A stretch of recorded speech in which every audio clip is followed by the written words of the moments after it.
नमस्कार दोस्तों, जीपीजीएस पॉइंट में आपका स्वागत है। आइए स्टार्ट करते हैं इल्यूशन का नेक्स्ट टॉपिक, जो कि शैव धर्म से स्टार्ट होता है। जो कि अभी तक हम जैन धर्म, बौद्ध धर्म डिस्कस कर चुके हैं। अब आगे सीरीज़ को स्टार्ट करते हुए शैव धर्म से आगे बात करते हैं, जो कि हमारे इल्यूशन में दिया गया है। आइए बात करते हैं शैव धर्म से। भगवान शिव की पूजा करने वालों को शैव एवं शिव से संबंधित धर्म को शैव धर्म कहा जाता है। शिवलिंग उपासना का प्रारंभिक पुरातात्विक साक्ष्य हड़प्पा संस्कृति के अवशेषों से मिलता है। ऋग्वेद में शिव के लिए रुद्र नामक देवता का उल्लेख है। अथर्ववेद में शिव को भव, सर्व, पशुपति, भूपति कहा गया है। लिंग पूजा का पहला स्पष्ट वर्णन मत्स्य पुराण में मिलता है।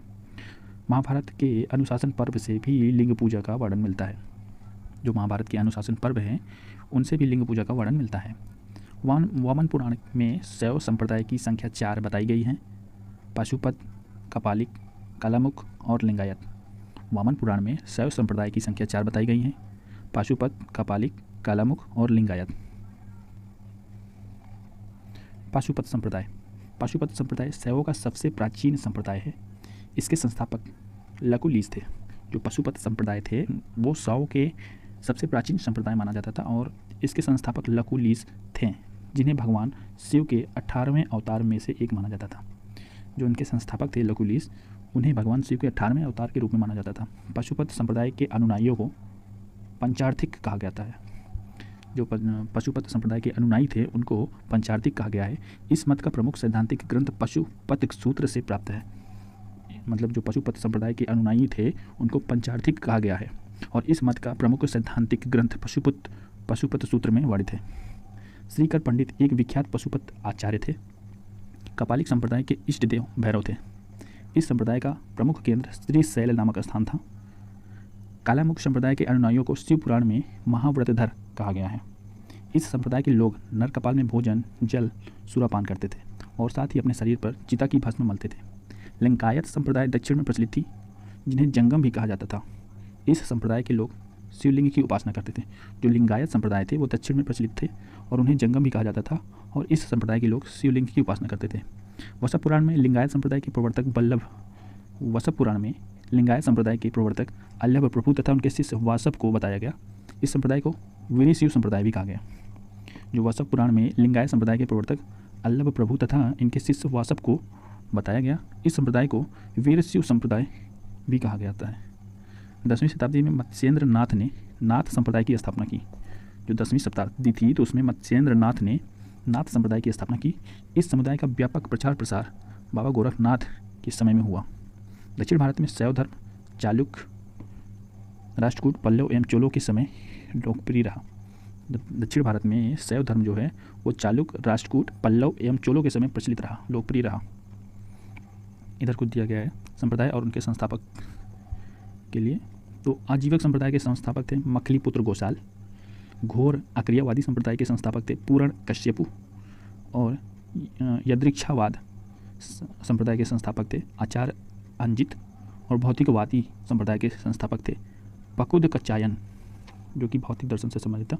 और अनिश्चयवादी संप्रदाय के संस्थापक थे संजय वेटलीपुत्र। फिर से एक बार रिवाइज कर लेते हैं।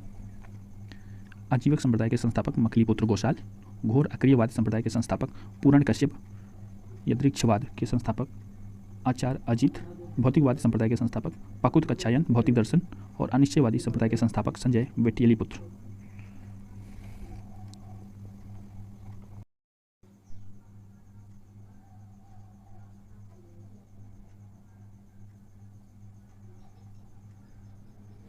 दसवीं शताब्दी में मत्स्येंद्र नाथ ने नाथ संप्रदाय की स्थापना की।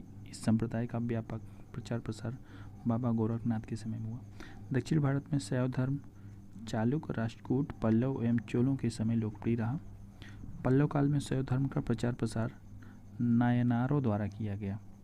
नायनार संतों की संख्या 63 बताई गई, जिसमें अपार, तिरुज्ञान, समंदर और सुंदर मूर्ति आदि के नाम से उल्लेखनीय है। एलोरा के प्रसिद्ध कैलाश मंदिर का निर्माण राष्ट्रकूटों ने करवाया। चोल शासक राजराज प्रथम ने तंजौर में प्रसिद्ध राजराजेश्वर शैव मंदिर का निर्माण करवाया, जिसे बृहदेश्वर मंदिर के नाम से भी जाना जाता है। कुषाण शासकों की मुद्रा पर शिव नंदी का एक 7 अंकन प्राप्त हुआ। तो कुषाण शासकों की जो मुद्रा थी उस पर शिव और नंदी का एक 7 अंकन प्राप्त हुआ। अब बात करते हैं वैष्णव धर्म से संबंधित कुछ महत्वपूर्ण तथ्य। वैष्णव धर्म के विषय में प्रारंभिक जानकारी उपनिषद से मिलती है, जिसका विकास भागवत धर्म से हुआ। वैष्णव धर्म के प्रवर्तक कृष्ण थे, जो वृषण कबीले के थे और जिनका निवास स्थान मथुरा था।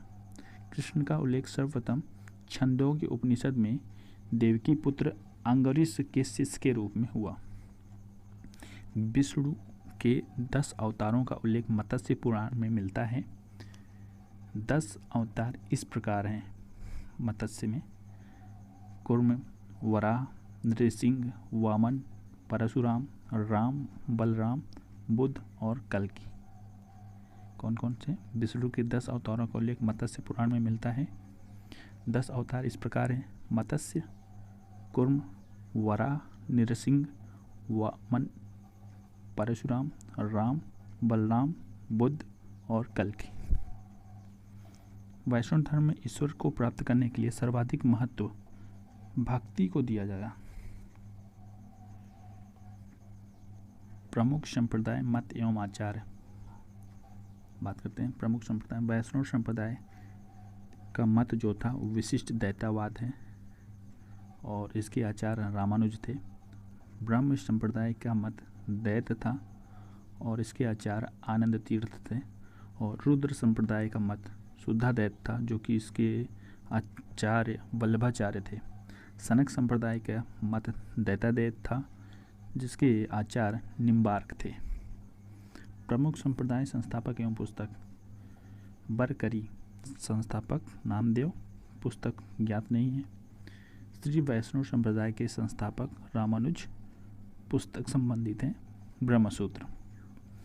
परमार्थ संप्रदाय के संस्थापक रामदास और पुस्तक संबंधित है दासबोध।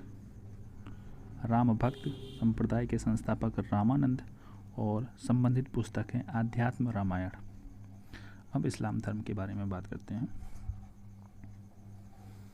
इस्लाम धर्म के संस्थापक हजरत मोहम्मद साहब थे। हजरत मोहम्मद साहब का जन्म 570 ईस्वी में मक्का में हुआ। हजरत मोहम्मद साहब के पिता का नाम अब्दुल्ला तथा माता का नाम अमीना था। हजरत मोहम्मद साहब को 610 ईस्वी में मक्का के पास हीरा नामक की गुफा में ज्ञान की प्राप्ति हुई। 24 सितंबर 622 ईस्वी को पैगंबर को मक्का से मदीना की यात्रा इस्लाम जगत में मुस्लिम संवत हिजरी संवत के नाम से जाना जाता है। मोहम्मद की शादी 25 वर्ष की अवस्था में खदीजा नामक विधवा के साथ हो गई। मोहम्मद की पुत्री का नाम फातिमा तथा दामाद का नाम अली हुसैन था। देवदूत गैब्रियल ने पैगंबर मोहम्मद साहब को कुरान अरबी भाषा में संप्रेषित की। कुरान इस्लाम धर्म का पवित्र ग्रंथ था। पैगंबर मोहम्मद साहब ने कुरान की शिक्षाओं का उपदेश दिया।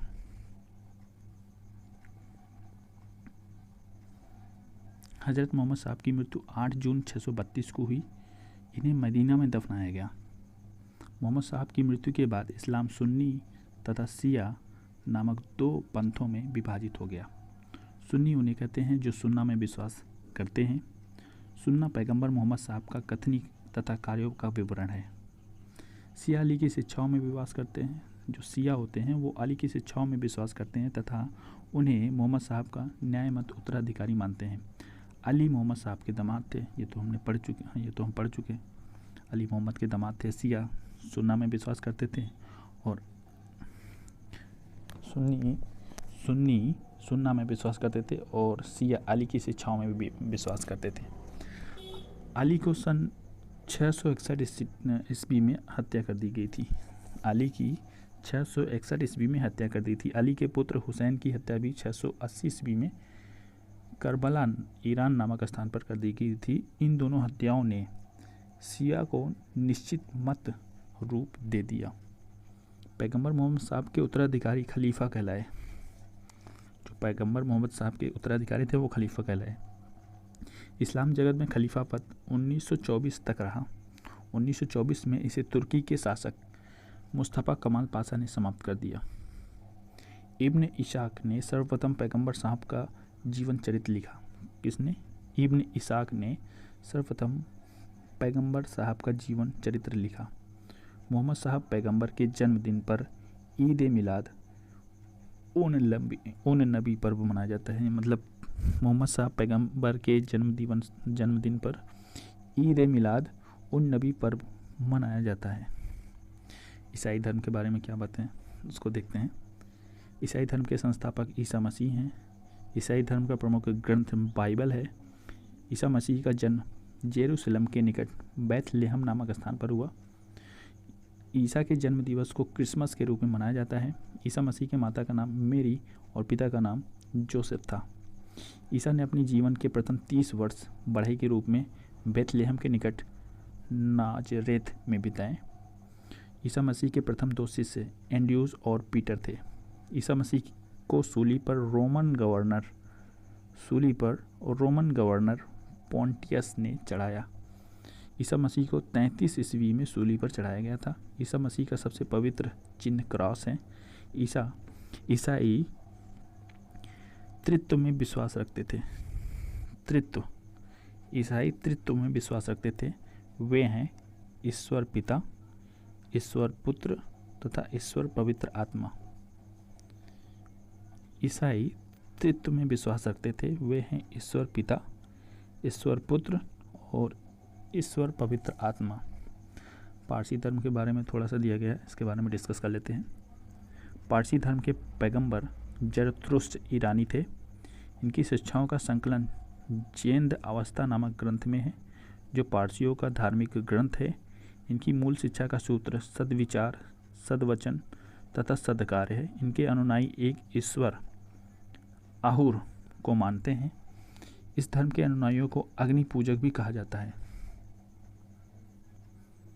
मगध राज का उत्कर्ष डिस्कस करते हैं। मगध राज का उत्कर्ष। मगध राज का उत्कर्ष।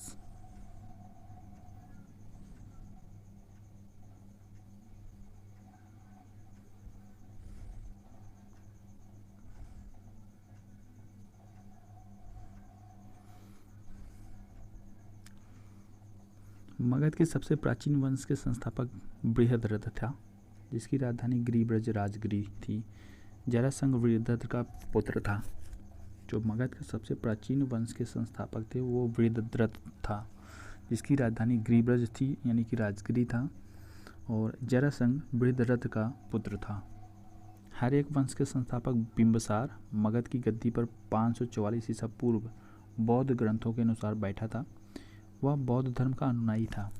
जो हर एक वंश के संस्थापक थे बिंबसार, वो मगध की गद्दी पर 544 ईसा पूर्व में बैठा था, जो कि बौद्ध ग्रंथों के अनुसार है।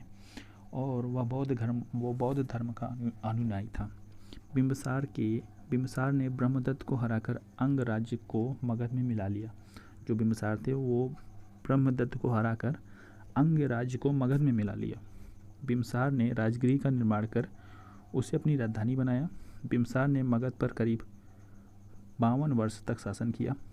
महात्मा बुद्ध की सेवा में बिंबसार ने राजवेद जीवक को भेजा। महात्मा बुद्ध की सेवा में बिंबसार ने राजवेद जीवक को भेजा था। अवंती के राजा प्रगोद जब पांडु रोग से ग्रसित थे, उस समय भी बिंबसार ने जीवक को उनकी सेवा शुश्रूषा के लिए भेजा। मतलब जब पांडु रोग से ग्रसित थे मगध अवंती के राजा प्रगोद जब पांडु रोग से ग्रसित थे, तब उस समय भी बिंबसार ने जीवक को उनकी सेवा शुश्रूषा के लिए भेजा। बिंबसार ने वैवाहिक संबंध स्थापित कर अपने साम्राज्य का विस्तार किया। इसने कौशल नरेश प्रसेनचित की बहन महाकोसला से और वैशाली के चेटक की पुत्री चिल्लाना से तथा मध्य देश आधुनिक पंजाब की राजकुमारी क्षेमा से शादी की। बिंबसार की हत्या उसके पुत्र अजातशत्रु ने कर दी और वह 493 ईसा पूर्व में मगध की गद्दी पर बैठा। मतलब बिंबसार का जो हत्या हुआ उसका पुत्र अजातशत्रु ने कर दी 493 ईसा पूर्व में, जो कि मगध की गद्दी पर फिर बैठ गया। अजातशत्रु का उपनाम कुड़िक था।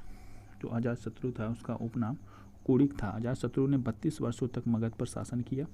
अजातशत्रु प्रारंभ में जैन धर्म का अनुयायी था। अजातशत्रु के सुयोग्य मंत्री का नाम वर्षकार यानी कि वर्षकार था।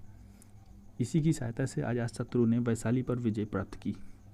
अजातशत्रु की हत्या उसके पुत्र उदयदीन ने 461 ईसा पूर्व में कर दी और वह मगध की गद्दी पर बैठा।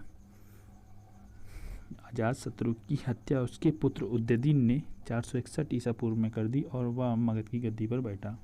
इसी को कहते हैं जैसा को तैसा। अजातशत्रु ने अपने पिता की हत्या की, बिम्बिसार की हत्या की है और अजातशत्रु का पुत्र अजातशत्रु का हत्या कर दिया। उदयदीन ने पाटलिग्राम की स्थापना की। उदयदीन भी जैन धर्म का अनुयायी था। हर्यक वंश का अंतिम राजा उदयदीन का पुत्र नागदशक था। नागदशक को उसके अमात्य शिशुनाग ने 412 ईसा पूर्व में अपदस्य करके मगध पर शिशुनाग वंश की स्थापना किया। जो नागदशक को उसके अमात्य शिशुनाग ने 412 ईस्वी पूर्व में अपदस्थ्य करके मगध पर शिशुनाग वंश की स्थापना किया। शिशुनाग ने अपनी राजधानी पाटलिपुत्र से हटाकर वैशाली में स्थापित की। शिशुनाग का उत्तराधिकारी कालाशोक पुनः राजधानी को पाटलिपुत्र ले गया। यानी कि शिशुनाग ने अपनी राजधानी पाटलिपुत्र से हटाकर वैशाली में स्थापित कर दिया और फिर शिशुनाग का उत्तराधिकारी कालाशोक हुए, वो पुनः राजधानी को पाटलिपुत्र कर दिए। शिशुनाग वंश का अंतिम राजा नंदीवर्धन थे। जो शिशुनाग वंश का अंतिम राजा नंदीवर्धन था। नंद वंश का संस्थापक महापद्म नंद था और नंद वंश का अंतिम शासक घनानंद था। यह सिकंदर का समकालीन था। इसे चंद्रगुप्त मौर्य ने युद्ध में पराजित किया और मगध पर एक नए वंश मौर्य वंश की स्थापना हुई। अब सिकंदर से संबंधित इंपॉर्टेंट फैक्ट के बारे में जानकारी लेते। सिकंदर का जन्म 356 ईसा पूर्व में हुआ। सिकंदर के पिता का नाम फिलिप था। सिकंदर 359 ईसा पूर्व में मकदूनिया का शासक बना, जिसकी हत्या 329 ईसा पूर्व में कर दी गई। जो फिलिप थे वो 359 ईसा पूर्व में मकदूनिया का शासक बना और जिसकी हत्या 329 ईसा पूर्व में कर दी गई। सिकंदर अरस्तु का शिष्य था। सिकंदर ने भारत विजय का अभियान 326 ईसा पूर्व में प्रारंभ किया। सिकंदर का सेनापति सेल्यूकस निकेटर था।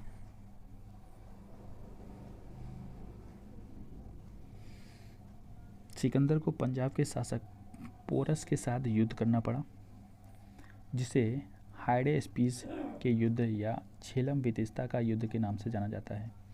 यानी सिकंदर को पंजाब के शासक पोरस के साथ युद्ध करना पड़ा, जिसे हाइडेस्पीस के युद्ध या झेलम विदिशा का युद्ध के नाम से जाना जाता है। सिकंदर की सेना ने ब्यास नदी को पार करने से इनकार कर दिया और सिकंदर स्थल मार्ग द्वारा 325 ईसा पूर्व में भारत से लौटा और सिकंदर की मृत्यु 323 ईसा पूर्व में बेबीलोन में 33 वर्ष की अवस्था में हो गई। सिकंदर का जल सेनापति था निर्याकस। सिकंदर का जल सेनापति था निर्याकस। और मौर्य साम्राज्य के बारे में बात कर लिया जाए। मौर्य साम्राज्य, मौर्य वंश का संस्थापक चंद्रगुप्त मौर्य थे। बहुत बार क्वेश्चन पूछा जा चुका है। चंद्रगुप्त मौर्य का जन्म 345 ईसा पूर्व में हुआ था। घनानंद को हराने में चाणक्य ने चंद्रगुप्त मौर्य की मदद की थी। जो घनानंद थे उनको हराने में चाणक्य यानी कौटिल्य ने चंद्रगुप्त मौर्य की मदद की थी, जो बाद में चंद्रगुप्त का प्रधानमंत्री बना। चाणक्य यानी कौटिल्य यानी विष्णुगुप्त द्वारा लिखी पुस्तक अर्थशास्त्र है, जिसका संबंध राजनीति से है। चंद्रगुप्त मगध की राजगद्दी पर 322 ईसा पूर्व में बैठा। जो चंद्रगुप्त थे इनका जन्म 345 में हुआ और चंद्रगुप्त मगध की गद्दी पर 322 ईसा पूर्व में बैठा। चंद्रगुप्त जैन धर्म का अनुयायी था। चंद्रगुप्त ने अपना अंतिम समय कर्नाटक के श्रवणबेलगोला नामक स्थान पर बिताया और चंद्रगुप्त ने 305 ईसा पूर्व में सेल्यूकस निकेटर को हराया। मतलब सेल्यूकस निकेटर को 305 ईसा पूर्व में चंद्रगुप्त ने हराया। सेल्यूकस निकेटर ने अपनी पुत्री कार्नेलिया से शादी चंद्रगुप्त मौर्य के साथ कर दी और युद्ध का संधि शर्तों के अनुसार 4 प्रांत काबुल, कंधार, हेरात और मकरान चंद्रगुप्त को दिए। चंद्रगुप्त मौर्य ने जैनी गुरु भद्रभाहु से जैन धर्म की शिक्षा ली थी। मेगास्थनीज सेल्यूकस निकेटर का राजदूत था। जो मेगास्थनीज था जिसके द्वारा लिखी गई पुस्तक इंडिका है, और मेगास्थनीज जो है सेल्यूकस निकेटर का राजदूत था जो चंद्रगुप्त के दरबार में रहता था। मेगास्थनीज द्वारा लिखी गई पुस्तक इंडिका है। चंद्रगुप्त मौर्य और सेल्यूकस के बीच हुए युद्ध का वर्णन एपियानस ने किया। चंद्रगुप्त मौर्य और सेल्यूकस के बीच हुए युद्ध का वर्णन एपियानस ने किया। प्लूटार्क के अनुसार चंद्रगुप्त ने सेल्यूकस को 500 हाथी उपहार में दिए। चंद्रगुप्त मौर्य की मृत्यु 298 ईसा पूर्व में श्रवणबेलगोला में उपवास के द्वारा हुई। अब बिंदुसार के बारे में बात हुई। बिंदुसार चंद्रगुप्त मौर्य का उत्तराधिकारी बिंदुसार हुआ जो कि 298 ईसा पूर्व में मगध की राजगद्दी पर बैठा। अमित्रघात के नाम से बिंदुसार जाना जाता था। अमित्रघात का अर्थ है शत्रु विनाशक। बिंदुसार आजीवक संप्रदाय का अनुयायी था। वायु पुराण में बिंदुसार को भद्रसार या वरिसार कहा गया है। वायु पुराण में बिंदुसार को भद्रसार या वरिसार कहा गया है। स्ट्रैबो के अनुसार सीरियन नरेश एंटियोकस ने बिंदुसार के दरबार में डाइमेकस नामक राजदूत भेजा जिसे ही मेगास्थनीज का उत्तराधिकारी माना गया। फिर से स्ट्रैबो के अनुसार सीरियन नरेश एंटियोकस ने बिंदुसार के दरबार में डाइमेकस नामक राजदूत को भेजा। यानी कि स्ट्रैबो एक लेखक हैं, उनके अनुसार सीरियन नरेश एंटियोकस ने बिंदुसार के दरबार में डाइमेकस नामक राजदूत भेजा जिसे ही मेगास्थनीज का उत्तराधिकारी माना जाता है। जैन धर्म में बिंदुसार को सिंहसेन कहा गया है। जो जैन धर्मों में बिंदुसार को सिंहसेन कहा गया है।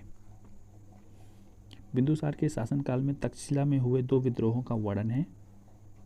बिंदुसार के शासनकाल में तक्षशिला में हुए 2 विद्रोहों का वर्णन है। इस विद्रोह को दबाने के लिए बिंदुसार ने पहले सुसीम और बाद में अशोक को भेजा। एथीनियस के अनुसार बिंदुसार ने सीरिया के शासक एंटियोकस फर्स्ट से मदिरा, सूखे अंजीर एवं एक दार्शनिक भेजने की प्रार्थना की। मतलब एंथीनियस के अनुसार, एक लेखक एंथीनियस थे, उनके अनुसार बिंदुसार ने सीरिया के शासक एंटियोकस फर्स्ट से मदिरा, सूखे अंजीर एवं एक दार्शनिक भेजने की प्रार्थना की। बौद्ध विद्वान तारानाथ ने बिंदुसार को 16 राज्यों का विजेता बताया। एक बौद्ध विद्वान था तारानाथ ने बिंदुसार को 16 राज्यों का विजेता बताया। अब अशोक के बारे में बात कर लेते हैं। अशोक बिंदुसार का उत्तराधिकारी अशोक महान हुआ जो कि 269 ईसा पूर्व में मगध की राजगद्दी पर बैठा। राजगद्दी पर बैठने के समय अशोक अयंती का राज्यपाल था। मास्की एवं गुर्जरा अभिलेख में अशोक का नाम अशोक मिलता है। मास्की और गुर्जरा अभिलेख में अशोक का नाम अशोक मिलता है। पुराणों में अशोक को अशोक वर्धन कहा गया है। अशोक ने अपनी अभिषेक के 8वें वर्ष, मतलब अशोक का राज्याभिषेक हुआ था, उसके 8वें वर्ष लगभग 261 ईसा पूर्व में कलिंग पर आक्रमण किया और कलिंग की राजधानी तोसली पर भी अधिकार कर लिया। प्लिनी का कथन है कि मिस्र का राजा फिलाडेल्फस यानी कि टॉलमी सेकंड ने पाटलिपुत्र में डियानिसियस नाम का एक राजदूत भेजा था जो कि अशोक के दरबार में। उपगुप्त नामक बौद्ध भिक्षु ने अशोक को बौद्ध धर्म की दीक्षा दी। उपगुप्त नाम का एक बौद्ध भिक्षु था जो कि अशोक को बौद्ध धर्म की दीक्षा दी। अशोक ने आजीविकों को रहने हेतु बराबर की पहाड़ियों में 4 गुफाओं का निर्माण करवाया, जिनका नाम कर्ज, चौपार, सुदामा तथा विश्व झोपड़ी था। नोट: अशोक के पौत्र दशरथ ने आजीविकों को नागार्जुन की गुफा प्रदान की थी। अशोक की माता का नाम सुभद्रांगी था। अशोक की माता का नाम सुभद्रांगी था। अशोक ने बौद्ध धर्म के प्रचार के लिए अपने पुत्र महेंद्र एवं पुत्री संघमित्रा को श्रीलंका भेजा। भारत में शिलालेख का प्रचलन सर्वप्रथम अशोक ने किया। अशोक के शिलालेखों में ब्राह्मी, खरोष्ठी, ग्रीक और अरमाइक लिपि का प्रयोग हुआ। ग्रीक में अरमाइक लिपि का अभिलेख अफगानिस्तान में, खरोष्ठी लिपि का अभिलेख उत्तर पश्चिम पाकिस्तान में और शेष भारत से ब्राह्मी लिपि के अभिलेख मिले। कहाँ से क्या मिला? ग्रीक एवं अरमाइक लिपि का अभिलेख अफगानिस्तान, ग्रीक एवं अरमाइक लिपि का अभिलेख अफगानिस्तान में और खरोष्ठी लिपि का अभिलेख उत्तर पश्चिमी पाकिस्तान से और शेष भारत से, यानी कि ब्राह्मी लिपि अभिलेख भारत से मिला। अशोक के अभिलेखों को 3 भागों में बांटा जा सकता है: शिलालेख, स्तंभलेख तथा गुहालेख। अशोक के शिलालेख की खोज 1750 ईस्वी में पाद्री फैंथलर ने की, जिनकी संख्या 14 है। अशोक के शिलालेख पढ़ने में सबसे पहली सफलता 1837 ईस्वी में जेम्स प्रिंसेप को हुई। अशोक के प्रमुख शिलालेख एवं उनमें वर्णित विषय क्या है? अशोक के पहला शिलालेख में, जो कि उनका पहला शिलालेख था, उसमें विषय क्या अंकित था? इसमें पशु बलि की निंदा की गई थी। दूसरे शिलालेख में इसमें अशोक ने मनुष्य एवं पशु दोनों की चिकित्सा व्यवस्था का उल्लेख किया दूसरे अभिलेख में। और तीसरे अभिलेख में इसमें राजकीय अधिकारियों को ये आदेश दिया गया कि वे हर 5वें वर्ष के उपरांत दौरे पर जाएं। इस अभिलेख में कुछ धार्मिक नियमों का भी उल्लेख किया गया था तीसरे अभिलेख में। अशोक के चौथे अभिलेख में, इस अभिलेख में भेरी घोष की जगह धम्म घोष की घोषणा की गई थी। चौथे अभिलेख में भेरी घोष की जगह धम्म घोष की घोषणा की गई थी। 5वें अभिलेख में, इस अभिलेख यानी इस शिलालेख में धर्म महापात्रों की नियुक्ति के विषय में जानकारी मिलती है। जो 5वां अभिलेख था, इसमें शिलालेखों में धर्म महापात्रों की नियुक्ति के विषय में जानकारी मिलती है। और छठा अभिलेख में इसमें आत्मनियंत्रण की शिक्षा दी गई है। जो अशोक के छठे शिलालेख में आत्मनियंत्रण की शिक्षा दी गई है। और 7वां एवं 8वां शिलालेख में इसमें अशोक की तीर्थ यात्राओं का वर्णन किया गया है। 9वें अभिलेख में इसमें सच्ची भेंट तथा सच्चे शिष्टाचार का उल्लेख किया गया है।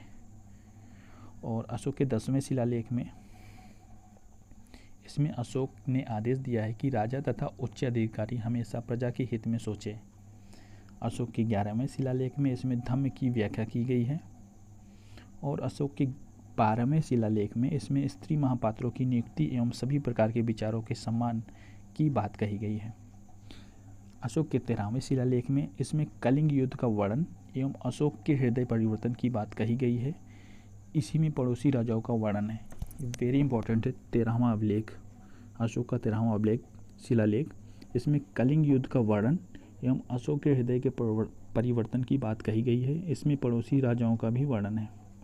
और अशोक के 14वें शिलालेख में अशोक ने जनता को धार्मिक जीवन बिताने के लिए प्रेरित किया। ये हो गए अशोक के 14 शिलालेख के बारे में। अब बात करते हैं आगे। अशोक के स्तंभ लेखों की संख्या 7 थी, जो केवल ब्राह्मी लिपि में लिखी गई है। यह 6 अलग अलग स्थानों से प्राप्त हुआ। प्रयाग स्तंभ लेख यह पहले कौशाम्बी में स्थित था। इस स्तंभ लेख को अकबर ने इलाहाबाद के किले में स्थापित किया। दिल्ली टोपरा, यह स्तंभ लेख फिरोज शाह तुगलक के द्वारा टोपरा से दिल्ली लाया गया। दिल्ली मेरठ, पहले मेरठ में स्थित यह स्तंभ लेख फिरोज शाह द्वारा दिल्ली लाया गया। रामपुरवा स्तंभ लेख, यह स्तंभ लेख चंपारण बिहार में स्थापित है। इसकी खोज 1872 ईस्वी में कार्लायल ने किया। और लौरिया आर्यराज चंपारण बिहार में स्थित है। और लौरिया नंदनगढ़, ये भी चंपारण बिहार में। इस स्तंभ पर मोर का चित्र बना है। लौरिया नंदनगढ़ चंपारण बिहार में जो स्थित है, इस स्तंभ पर मोर का चित्र बना है। कौशाम्बी अभिलेख में रानी का अभिलेख कहा जाता है। और अशोक का सबसे छोटा स्तंभ लेख रूमीदेई था। जो अशोक का सबसे छोटा स्तंभ लेख है रूमीदेई है। इसमें लुम्बिनी में धम्म यात्रा के दौरान अशोक द्वारा भूराजस्व की दर घटा देने की घोषणा की गई है। अशोक का 7वां अभिलेख सबसे लंबा है। प्रथम पृथक शिलालेख में यह घोषणा है कि सभी मनुष्य मेरे बच्चे हैं। जो प्रथम पृथक शिलालेख है उसमें यह घोषणा है कि सभी मनुष्य मेरे बच्चे हैं। अशोक का सार एकूना कंदहार अभिलेख ग्रीक एवं अरमाइक भाषाओं में प्राप्त हुआ। साम्राज्य में मुख्यमंत्री एवं पुरोहित की नियुक्ति के पूर्व उनके चरित्र को काफ़ी जांचा परखा जाता था, जिसे उपधा परीक्षण कहा जाता है। सम्राट की सहायता के लिए एक मंत्री परिषद होती थी, जिसमें सदस्यों की संख्या 12, 16 या 20 हुआ करती थी। अर्थशास्त्र में शीर्षस्थ अधिकारी के रूप में तीर्थ का उल्लेख मिलता है, जिसे महापात्र भी कहा जाता था। इसकी संख्या 18 थी।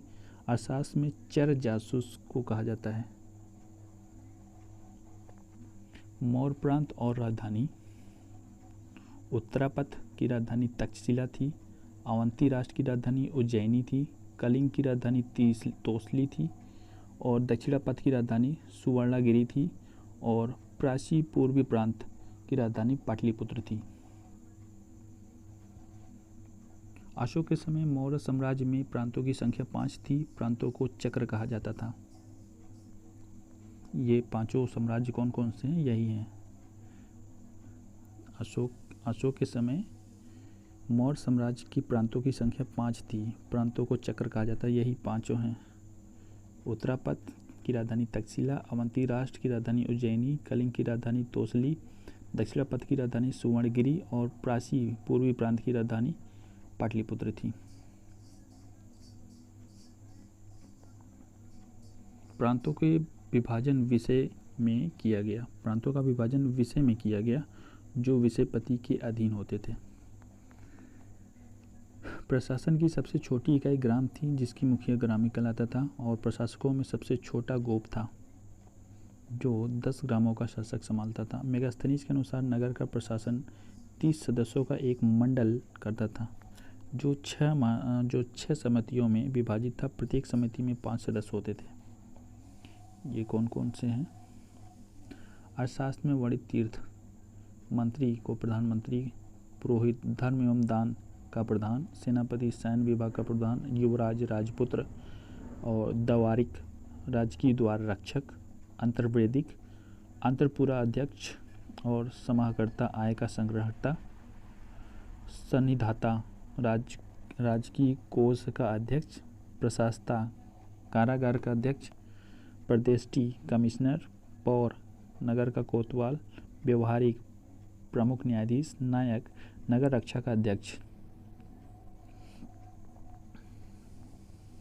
कर्मांती उद्योग एवं कारखानों का अध्यक्ष, मंत्रिपरिषद अध्यक्ष, दंडपाल सेना का सामान एकत्र करने वाला, दुर्गपाल दुर्ग रक्षक, अंतपाल सीमावर्ती दुर्ग का रक्षक। बिक्री कर के रूप में मूल्य का 10वां भाग वसूला जाता था, जिसे बचाने वालों को मृत्युदंड दिया जाता था। मेगास्थनीज के अनुसार एग्रोनोमाई मार्ग निर्माण अधिकारी था और जस्टिन के अनुसार चंद्रगुप्त मौर्य की सेना में लगभग 50,000 अश्वारोही सैनिक या और 9,000 हाथी एवं 8,000 रथ थे। प्लूटार्क जस्टिन के अनुसार चंद्रगुप्त ने नंदों की पैदल सेना से 3 गुनी अधिक संख्या में अर्थात 60,000 आदमियों को लेकर संपूर्ण भारत को रौंद डाला। युद्ध क्षेत्र में सेना का नेतृत्व करने वाले अधिकारी नायक कहलाता था। सैन्य विभाग का सबसे बड़ा अधिकारी सेनापति होता था।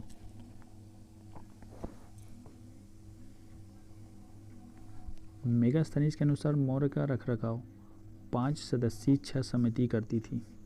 मौर्य प्रशासन में गुप्तचर विभाग महास्मृत सर्प नामक अमर्त्य के अधीन था।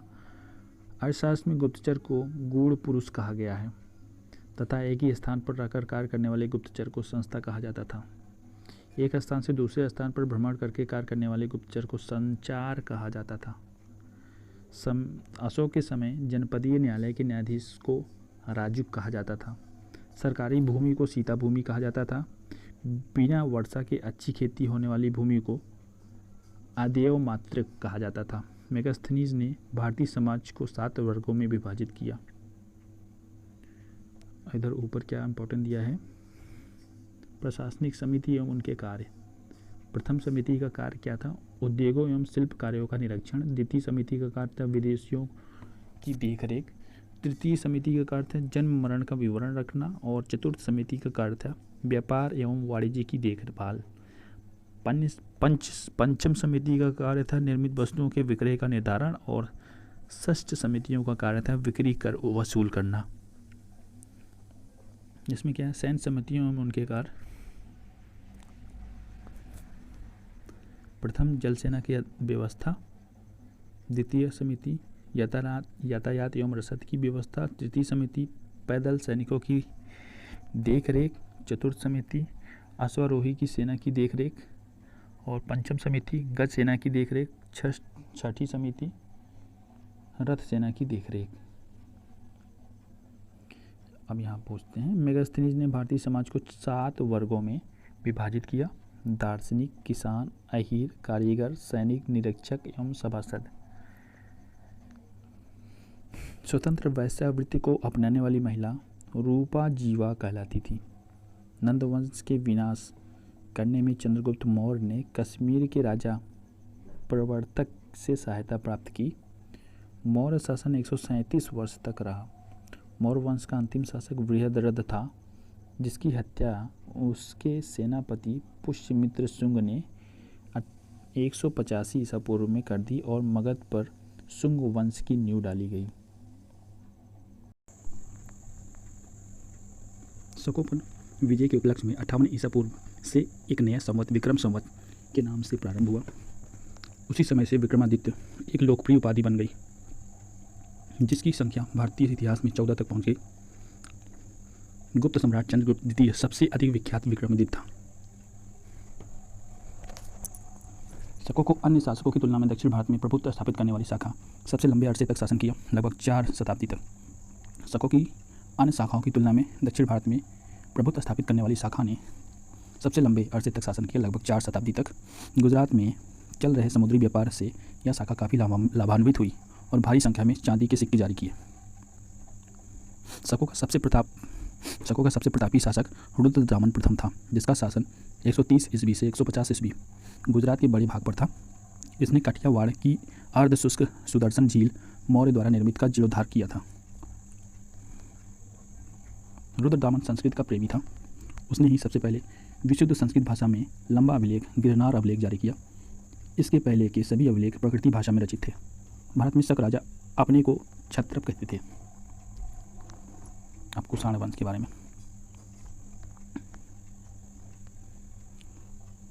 पहलों के बाद कुषाण आया, जो यूची और तोखरी भी कहलाया। यूची नामक एक कबीला 5 कुलों में बट गया था। उन्हें ही एक कुल के थे कुषाण। यानी यूची नामक एक कबीला 5 कुलों में बट गया था, उन्हीं में एक कुल के थे कुषाण। कुषाण वंश के संस्थापक कुजुल कड़फिसेस था। इस वंश का सबसे प्रतापी राजा कनिष्क था और इसकी राजधानी पुरुषपुर था या पेशावर थी। कुषाणों की द्वितीय राजधानी मथुरा थी। कनिष्क ने 78 ईस्वी में गद्दी पर बैठने के समय एक संवत चलाया, जो कि शक संवत कहलाता है, जिसे भारत सरकार द्वारा प्रयोग में लाया जाता है। किसने चलाया? शक संवत किसने चलाया? कनिष्क ने 78 ईसा पूर्व गद्दी पर बैठने के पश्चात एक संवत चलाया, जो शक संवत कहलाता है, जिसे भारत सरकार द्वारा प्रयोग में लाया जाता है।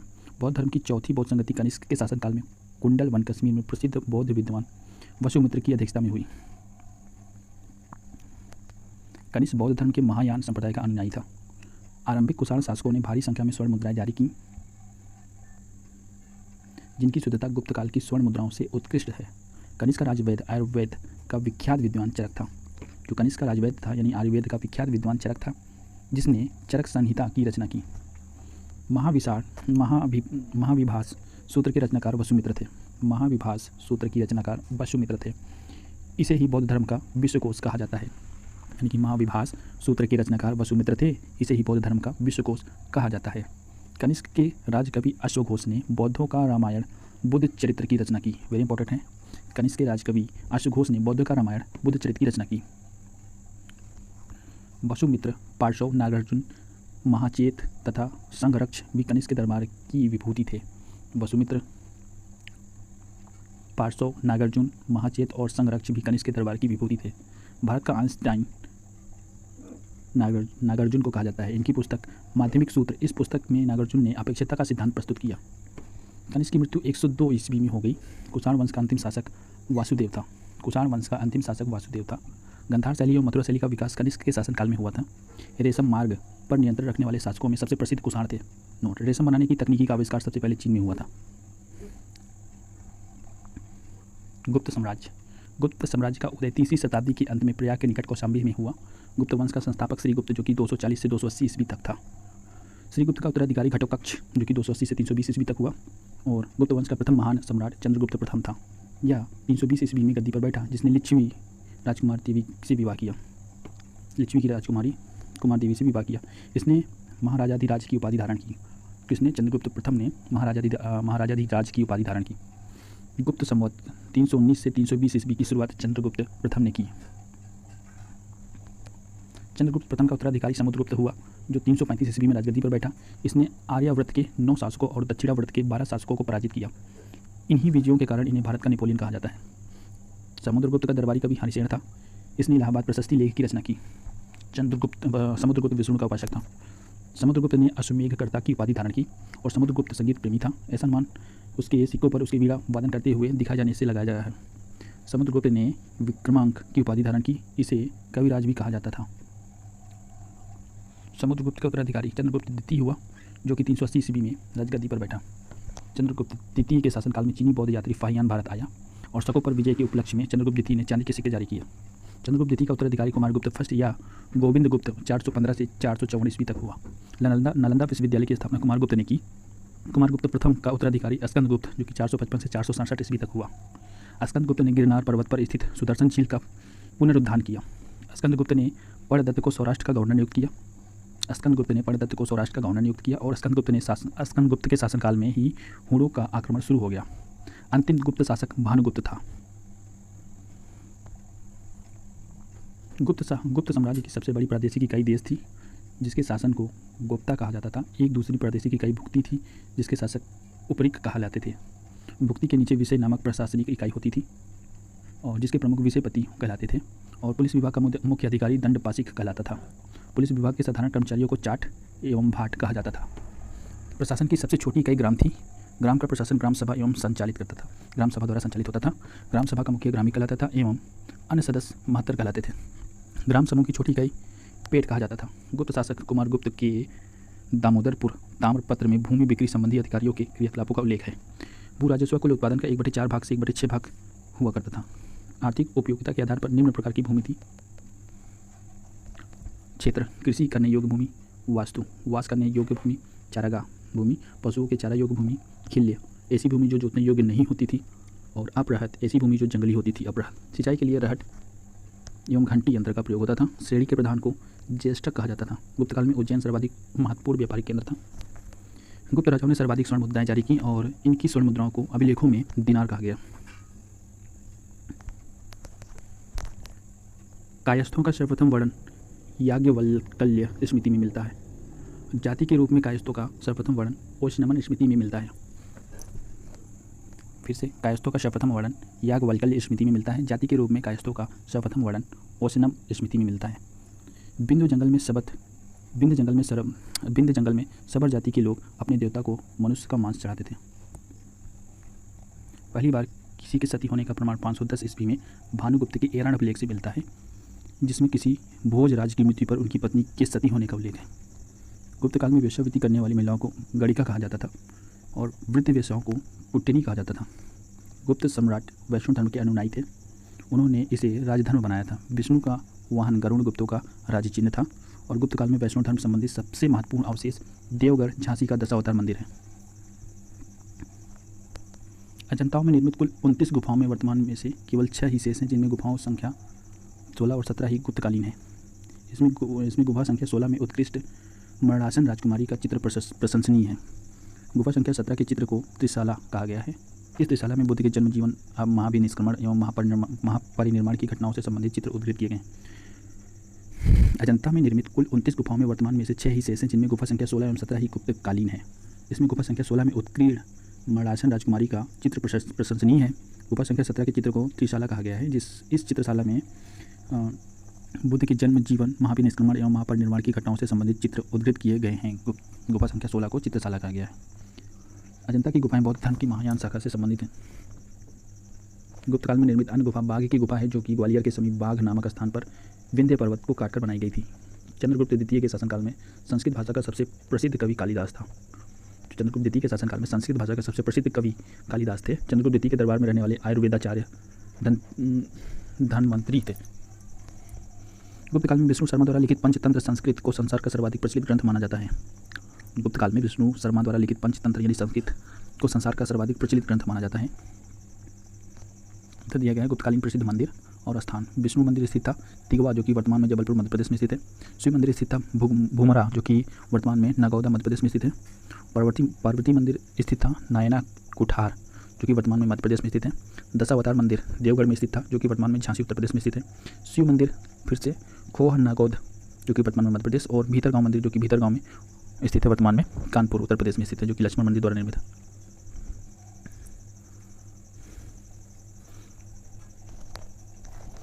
बाइबल के बाद इसका स्थान दूसरा है। इसे 5 भागों में बांटा गया। किसको? बाइबल के बाद दूसरा स्थान है, ये है पंचतंत्र, जो संसार का सबसे प्रचलित ग्रंथ माना गया है। बाइबल के बाद इसका दूसरा स्थान है, जिसे 5 भागों में बांटा गया है। मित्रभेद, मित्रलाभ, संघ विग्रह, लब्ध प्रयास और अपरिच्छाकृत्व। आर्यभट्ट ने आर्यभट्टियम और सूर्य सिद्धांतम नामक ग्रंथ लिखे। आर्यभट्ट ने आर्यभट्टियम और सूर्य सिद्धांतम नामक ग्रंथ लिखे। इसी ने सर्वप्रथम बताया कि पृथ्वी सूर्य के चारों ओर घूमती है।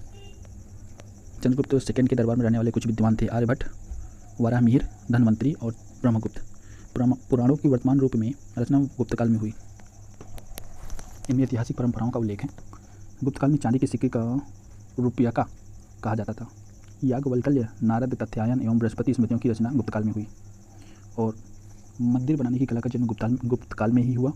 और सांस्कृतिक उपलब्धियों के कारण गुप्त काल को भारतीय इतिहास का स्वर्ग युग कहा जाता है। सांस्कृतिक उपलब्धियों के कारण गुप्त काल को भारतीय इतिहास का स्वर्ग युग कहा जाता है। गुप्त वंश के पतन के बाद जिन नए राजवंशों का उद्भव हुआ, उनमें मैत्रेय, मौखरी, पुष्यभूति, परवर्ती, गुप्त और गौड़ प्रमुख हैं। इस राजवंश में पुष्यभूति वंश के शासकों ने सबसे विशाल साम्राज्य स्थापित किया। अब पुष्यभूति वंश या वर्धन वंश के बारे में डिस्कस कर रहे हैं।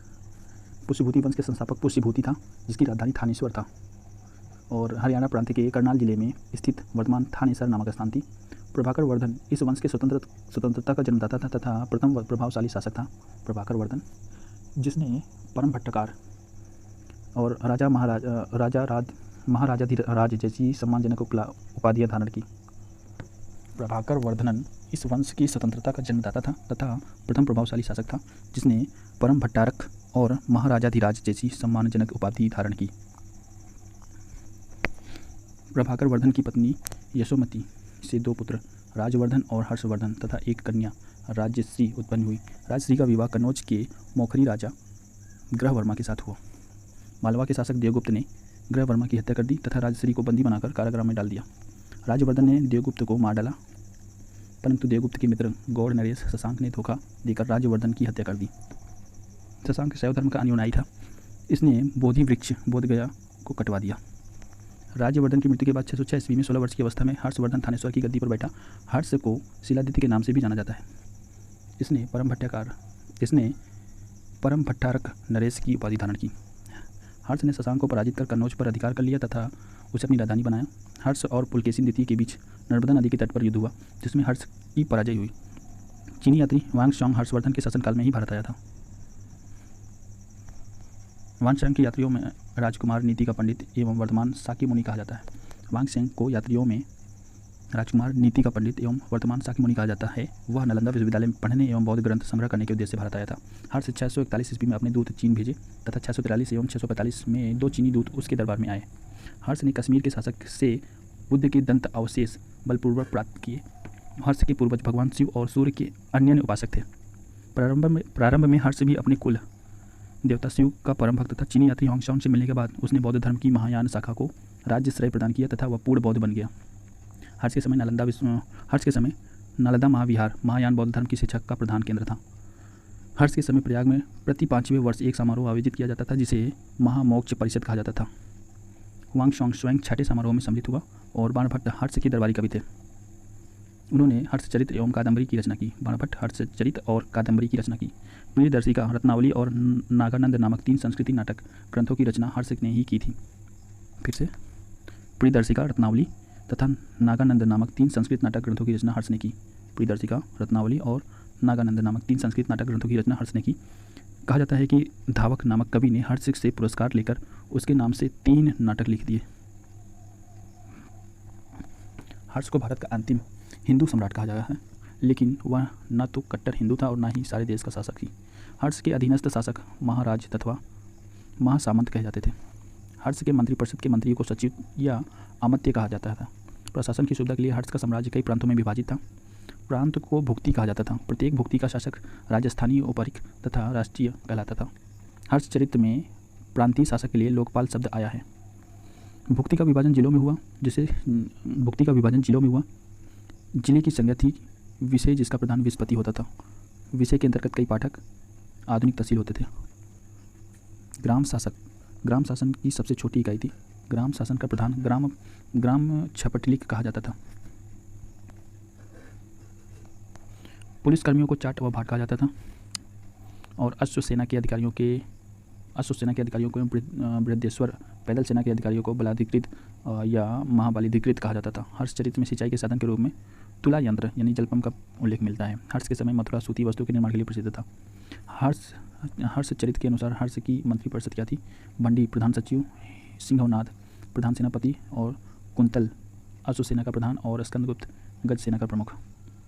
दक्षिण भारत के प्रमुख राजवंश पल्लव वंश का संस्थापक सिंह विष्णु 575 से 600 ईस्वी था, जिसकी राजधानी कांची तमिलनाडु में कांचीपुरम थी। यह वैष्णव धर्म का अनुयायी था। किरातार्जुनीयम के लेखक भारवी सिंह विष्णु के दरबार में रहते थे। पल्लव वंश के प्रमुख शासक हुए क्रमशः महेंद्र वर्मन प्रथम 600-630, नरसिंह वर्मन प्रथम 630 से 668, महेंद्र वर्मन द्वितीय 668 से 670, परमेश्वर वर्मन प्रथम 670 से 680, नरसिंह वर्मन सेकेंड 704 से 728 और नंदी वर्मन 731 से 795। फिर से पल्लव वंश के प्रमुख शासक हुए क्रमशः महेंद्र वर्मन प्रथम 600 से 630 ईस्वी, नरसिंह वर्मन प्रथम 630 से 668, महेंद्र वर्मन द्वितीय 668 से 670 और परमेश्वर वर्मन प्रथम 670 से 680 और नरसिंह वर्मन सेकेंड 704 से 728 और नंदी वर्मन सेकेंड 731 से 795। पल्लव वंश का अंतिम शासक अपराजित यानी कि 779 से 797 ईस्वी हुआ। मत विलास प्रहसन की रचना महेंद्र वर्मन ने की थी। महाबलीपुरम के 81वें मंदिर, जिन्हें रथ कहा गया है, का निर्माण पल्लव राजा नरसिंह वर्मन प्रथम के द्वारा कराया गया था। रथ मंदिरों में सबसे छोटा द्रौपदी रथ, जिनमें किसी प्रकार का अलंकरण नहीं मिलता है। वातपी कोंड की उपाधि नरसिंह वर्मन प्रथम ने धारण की थी। वातपी कोंड की उपाधि नरसिंह वर्मन प्रथम ने धारण की थी।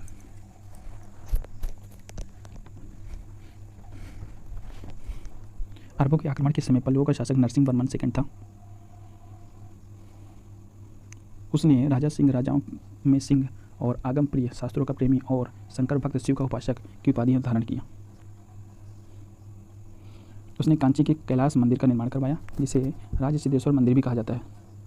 इसी मंदिर के निर्माण में द्रविड़ स्थापत्य कला की शुरुआत हुई और महाबलीपुरम में सौर मंदिर हुआ।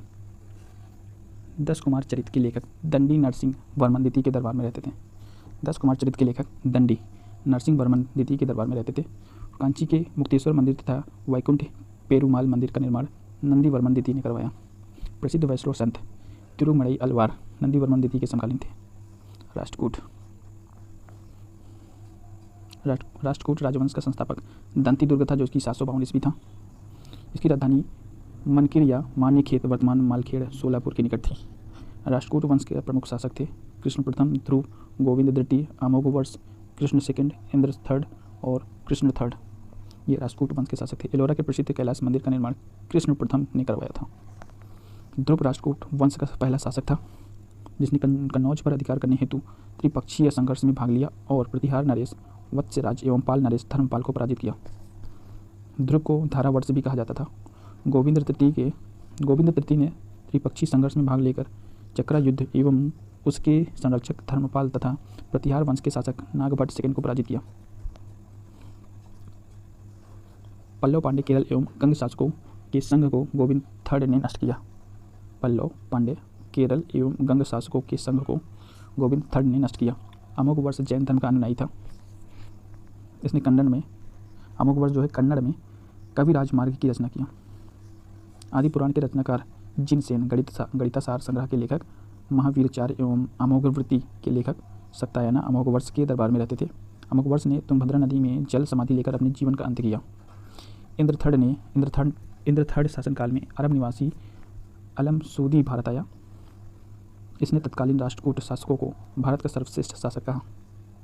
राष्ट्रकूट वंश का अंतिम महान शासक कृष्ण थर्ड था। इसी के दरबार में कन्नड़ भाषा के कवि पोन्न रहते थे जिन्होंने शांतिपूर्ण की रचना की। कल्याणी के चालुक्य तैलप सेकंड ने 973 ईस्वी में कर्क को हराकर राष्ट्रकूट राज्य पर अपना अधिकार कर लिया और कल्याणी के चालुक्य वंश की नींव डाली। एलोरा एवं एलिफेंटा महाराष्ट्र जो कि महाराष्ट्र में स्थित है, गुहा मंदिरों का निर्माण राष्ट्रकूटों के समय में ही हुआ। एलोरा में 34 शैलकृत गुफाएं हैं जिसमें से 1 से 12 तक बौद्धों से और 13 से 29 तक हिंदुओं एवं 30 से 34 तक जैनों की गुफाएं हैं। एलोरा में 34 शैलकृत गुफाएं हैं जिनमें से 1 से 12 तक बौद्धों से संबंधित है और 13 से 29 तक हिंदुओं से संबंधित है और 30 से 34 तक जैनों से संबंधित है। राष्ट्रकूट शैव धर्म, वैष्णव धर्म, शाक्त संप्रदाय के साथ साथ जैन धर्म के भी उपासक थे। राष्ट्रकूट ने अपने राज्यों में मुसलमान व्यापारियों को बसने तथा इस्लाम के प्रचार की स्वीकृति दी थी। चालुक्य वंश कल्याणी से संबंधित तथ्य। कल्याणी के चालुक्य वंश की स्थापना तैलप सेकंड ने की। राजधानी मान्यखेट था। चालुक्य वंश कल्याणी के प्रमुख शासक हुए तैलप प्रथम, तैलप द्वितीय, Vikramaditya, Jayasimha, Someshwar second, Vikramaditya fourth, Someshwar third और तैलप थर्ड। सोमेश्वर प्रथम ने मान्यखेट से राजधानी हटाकर कल्याणी यानी कि कर्नाटक को बनाया और इस वंश का सबसे प्रतापी शासक विक्रमादित्य फोर्थ था। विल्हड़ एवं विज्ञानेश्वर विक्रमादित्य फोर्थ के दरबार में ही रहते थे। विल्हड़ और विज्ञानेश्वर विक्रमादित्य फोर्थ के दरबार में ही रहते थे। मिताक्षरा हिंदू विधि ग्रंथ याज्ञवल्क्य स्मृति पर व्याख्या नामक ग्रंथ की रचना महान विधिवेत्ता विज्ञानेश्वर ने की, यानी कि मिताक्षरा जो कि नामक ग्रंथ की रचना महान विधिवेत्ता विज्ञानेश्वर ने ही की। विक्रमांक देवचरित की रचना विल्हड़ ने किया। इम्पोर्टेंट है, विक्रमांक देवचरित की रचना विल्हड़ ने की। इनमें विक्रमादित्य फोर्थ के जीवन पर प्रकाश डाला गया। चालुक्य वातापी जयसिंह ने वातापी के चालुक्य वंश की स्थापना की जिसकी राजधानी वातापी बीजापुर के निकट थी। इस वंश के प्रमुख शासक थे पुलकेशिन प्रथम, कीर्तिवर्मन, पुलकेशिन द्वितीय, विक्रमादित्य, विनयदित्य और विजयादित्य। इनमें से सबसे प्रतापी पुलकेशिन द्वितीय था और महाकूट स्तंभ लेख से प्रमाणित होता है कि पुलकेशिन द्वितीय बहुत सुवर्ण और अग्निशोष्ठम यज्ञ संपन्न करवाया था। जिनेन्द्र का मेगुती मंदिर पुलकेशिन द्वितीय ने बनवाया था। पुलकेशिन थर्ड ने हर्षवर्धन को हराकर परमेश्वर की उपाधि धारण की थी। इसने दक्षिणापथेश्वर की उपाधि भी धारण की, यानी पुलकेशिन द्वितीय ने हर्षवर्धन को हराकर परमेश्वर की उपाधि धारण की और इसने दक्षिणापथेश्वर की उपाधि भी धारण की। किसने? पुलकेशिन सेकंड ने। पल्लव वंशी शासक नरसिंह वर्मन प्रथम ने पुलकेशिन द्वितीय को लगभग 642 ईस्वी में परास्त किया और उसकी राजधानी बादामी पर अधिकार कर लिया। संभवतः इसी युद्ध में पुलकेशिन द्वितीय मारा गया। इसी विजय के बाद नरसिंह वर्मन ने वातापी कोड की उपाधि धारण की। एहोल अभिलेख का संबंध पुलकेशिन द्वितीय से है। लेखक रवि कीर्ति। अजंता के एक गुहा चित्र में फारसी दूत मंडल को स्वागत करते हुए पुलकेशिन द्वितीय को दिखाया गया, यानी कि अजंता की एक गुहा में चित्र है जो कि फारसी दूत मंडल को स्वागत करते हुए पुलकेशिन द्वितीय को दिखाया गया। वातापी का निर्माणकर्ता कीर्तिवर्मन को माना जाता है। मालवा को जीतने के बाद विनयदित्य ने सकलोपतनाथ की उपाधि धारण की। मालवा को जीतने के बाद विनयादित्य ने सकलोत्तरपथनाथ की उपाधि धारण की। विक्रमादित्य सेकंड के शासनकाल में ही दक्कन में अरबों ने आक्रमण किया। इस आक्रमण का मुकाबला विक्रमादित्य के भतीजे पुलकेशी ने किया। इस अभियान की सफलता पर विक्रमादित्य ने इसे अवनी जनाश्रय की उपाधि प्रदान की।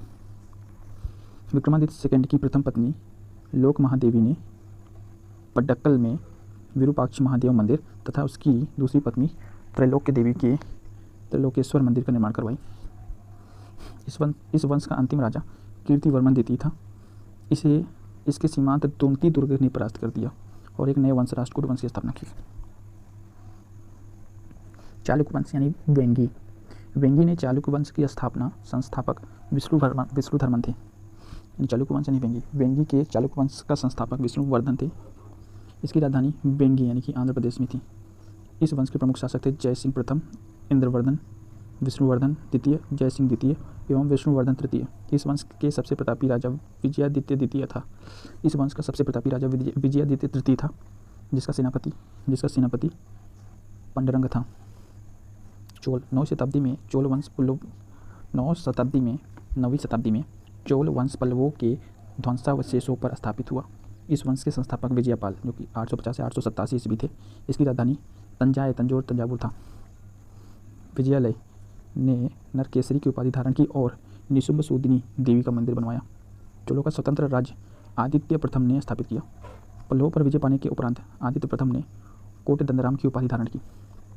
चोल वंश के प्रमुख राजा थे Parantaka first, Rajaraja first, Rajendra first, Rajendra second और कुलोत्तुंग। तकोलम के युद्ध में राष्ट्रकूट नरेश कृष्ण थर्ड ने परांतक फर्स्ट को पराजित किया। इस युद्ध में परांतक फर्स्ट का बड़ा लड़का राजादित्य मारा गया। राजराज प्रथम ने श्रीलंका पर आक्रमण किया। वहां के राजा महिम 5 को भगाकर श्रीलंका के दक्षिण जिला के रोहड़ में शरण लेनी पड़ी। जो राजराज प्रथम थे वे श्रीलंका पर आक्रमण किया और वहां के राजा महिम 5 को भागाकर श्रीलंका के दक्षिण जिला रोहड़ में शरण लेनी। वहाँ के राजा महिम 5 को भागकर श्रीलंका के दक्षिण जिला रोहड़ में शरण लेनी पड़ी। राजराज प्रथम श्रीलंका के विजित प्रदेशों को चोल साम्राज्य का एक नया प्रांत यानी कि मुम्बडी चोलामंडलम बनाया और पोलन्यूरुवा को उसकी राजधानी बनाया। राज प्रथम शैव धर्म का अनुयायी था। इसने तंजौर में राजेश्वर का मंदिर बनवाया था। राज प्रथम शैव धर्म का अनुयायी था। इसने तंजौर जो कि तमिलनाडु में स्थित है, राजराजेश्वर यानी कि बृहदेश्वर मंदिर का निर्माण शिव मंदिर यानी कि शिव को समर्पित है वो बनवाया था। चोल साम्राज्य का सर्वाधिक विस्तार राजेंद्र प्रथम के शासनकाल में हुआ। बंगाल के पाल शासक महिपाल को पराजित करने के बाद राजेंद्र प्रथम ने गंगैकोंड चोल की उपाधि धारण की और नवीन राजधानी गंगैकोंड चोलपुरम के निकट चोलगंगम नामक विशाल तालाब का निर्माण करवाया। गजनी का सुल्तान महमूद राजेंद्र प्रथम का समकालीन था। राजेंद्र सेकंड ने प्रेकेसरी की एवं वीर राजेंद्र ने राजकेसरी की उपाधि धारण की। जो राजेंद्र सेकंड थे उन्होंने प्रेकेसरी एवं वीर राजेंद्र ने राजकेसरी की उपाधि धारण की।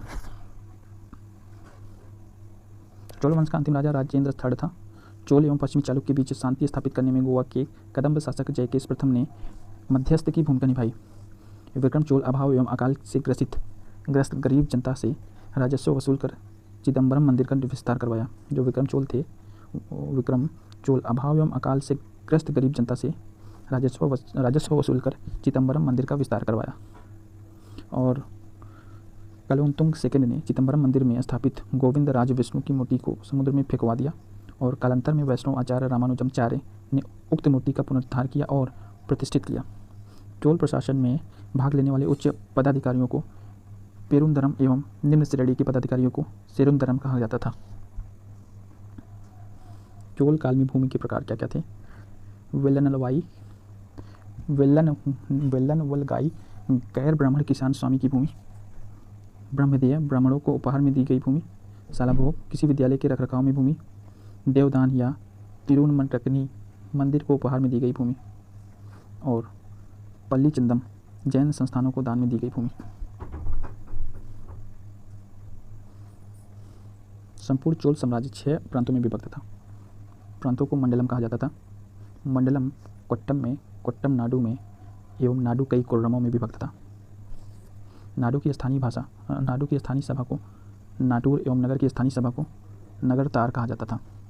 स्थानीय स्वशासन चोल प्रशासन की मुख्य विशेषता थी। और सर्वसाधारण लोगों की समिति थी और जिसका कार्य होता था सार्वजनिक कल्याण के लिए तालाबों और बगीचों के निर्माण हेतु गांव की भूमि का अधिग्रहण करना। सभा तथा महासभा यह मूलतः अग्रहारों और ब्राह्मणों बस्तियों की सभा थी, जिसके सदस्यों को पेरुमक्कल कहा जाता था। यह सभा वरियम नाम की समितियों के द्वारा अपने कार्यों को संचालित करती थी। सभा की बैठक गांव के मंदिरों के निकट वृक्ष के नीचे या तालाब के किनारे होती थी। व्यापारियों की सभा को नगरम कहते थे। चोल काल में भूमि कर उपज का 1/3 भाग हुआ करता था। गांव में कार्य समिति की सदस्यता के लिए जो वेतनभोगी कर्मचारी रखे जाते थे उन्हें मध्यस्थ कहते थे। ब्राह्मणों को दी गई कर मुक्ति भूमि को चतुर्वेदी मंगलम एवं दान दी गई भूमि ब्रह्मदेव कहलाती थी। चोल सेना का सबसे संगठित अंग था पदाति सेना और चोल काल में कासु सोने के सिक्के थे। और तमिल कवियों ने जयंगोत्तर प्रसिद्ध कवि था। तमिल कवियों में जयंगोत्तर प्रसिद्ध कवि था जो कि कुलोत्तुंग प्रथम का राजकवि था। उसकी रचना है कलिंगतुत्पर्णी। कंबन और ओट्टकुट्टम और पुगलेंदी को तमिल साहित्य का त्रिरत्न कहा जाता है। कंबन, ओट्टकुट्टम और पुगलेंदी तमिल साहित्य का त्रिरत्न कहा जाता है।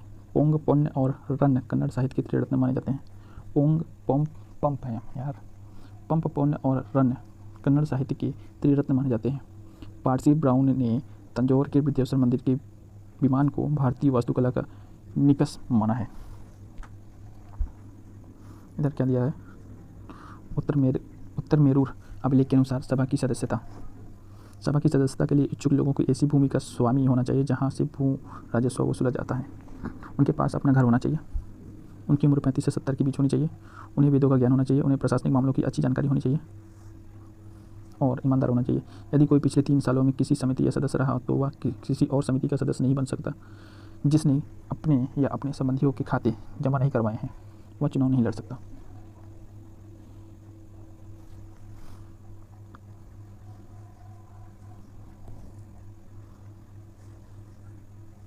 अब यहाँ से क्या, चोलकालीन नटराज प्रतिमा को चोल कला का सांस्कृतिक सार या निचोड़ कहा जाता है। शैव संत ईसारणी शिव पंडित राज फर्स्ट के गुरु थे। चोल काल 10वीं शताब्दी का सबसे महत्वपूर्ण बंदरगाह कावरीपट्टनम था।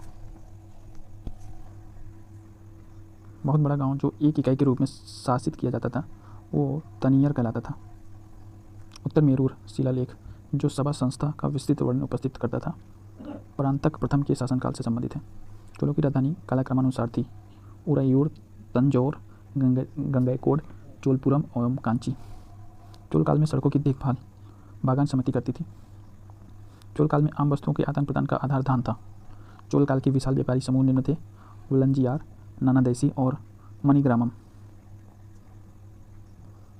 विष्णु के उपासक अलवार एवं शिव के उपासक नयनार संत कहलाते थे। यादव वंश। देवगिरी के यादव वंश की स्थापना बल्लभी पंचम ने की।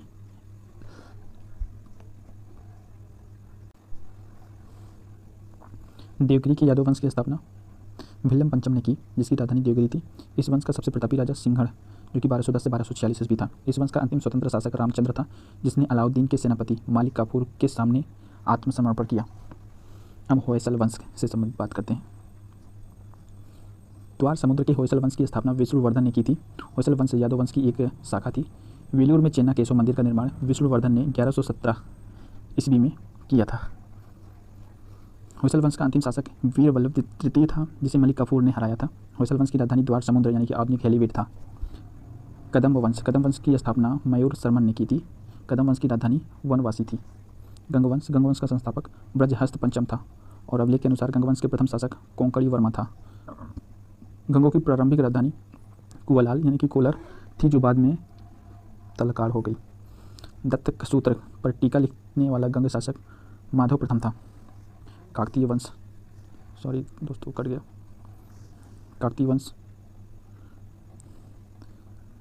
का संस्थापक बीटा प्रथम था जिसने नलकोंडा हैदराबाद में एक छोटे से राज्य का गठन किया जिसकी राजधानी अमकोंड थी।